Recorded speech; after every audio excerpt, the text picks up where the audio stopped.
အားလုံးပဲမင်္ဂလာပါဒါကတော့ admin အရင်တစ်ခါ vlog မှာရိုက်ပြခဲ့ပေးတဲ့ငါးများကန်လေးပါပဲဒီမှာ admin တို့ဒါဒုတိယတစ်ချိန်ထပ်ပြီးတော့ငါးသွားများတာပါပထမတစ်ချိန်တော့ငါလုံးဝမမိခဲ့ပါဘူးအခုတော့မိမလားလို့စောင့်ကြည့်ကြပါဦးနော်ဒါအခုငါးများဖို့အတွက်ကိုငါးစားဆက်နေပါပြီနော်စားဆက်နေရပေါ့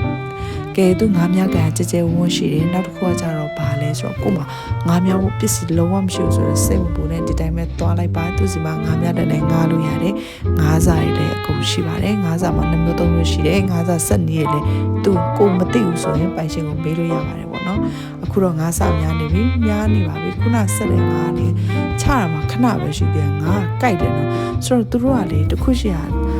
လုံးဝငါးများတဲ့လူတွေကလေသူငါးတွေအကြောနဲ့တာပေါ့နော်ငါးများတဲ့စက်တီးပြစ်တာအစားငါးစားဆက်တာအစားလုံးဝ professional ဖြစ်နေရမှာပေါ့ကိုကလေဒီလိုပဲတနေ့ကိုဘာမှမသိလို့တနေ့ကိုထိုင်ပြန်ဒီကောင်မှမိမှာမဟုတ်ဘူးအဲ့တော့နီးမှလက်မှန်လေးကိုသိထားရင်တော့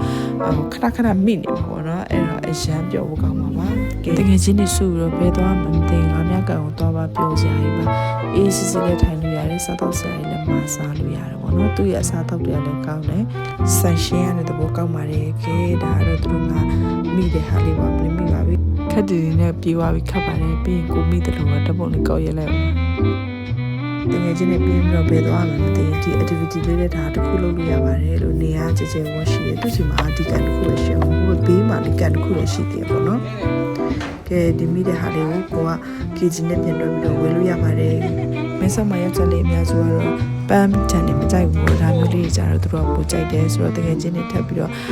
စုပြီးတော့ဒီလိုနေရာလေးတွေကိုတွားကြပါလို့ admin ကပြောချင်ပါတယ်ပြောဖို့ကောင်းတယ်နော်ဒါကတော့ငါးများတဲ့ activity လေးကို admin ကရေးပြပေးခဲ့တာပါအားလုံးကိုချစ်ချစ်တင်ပါတယ်တတာ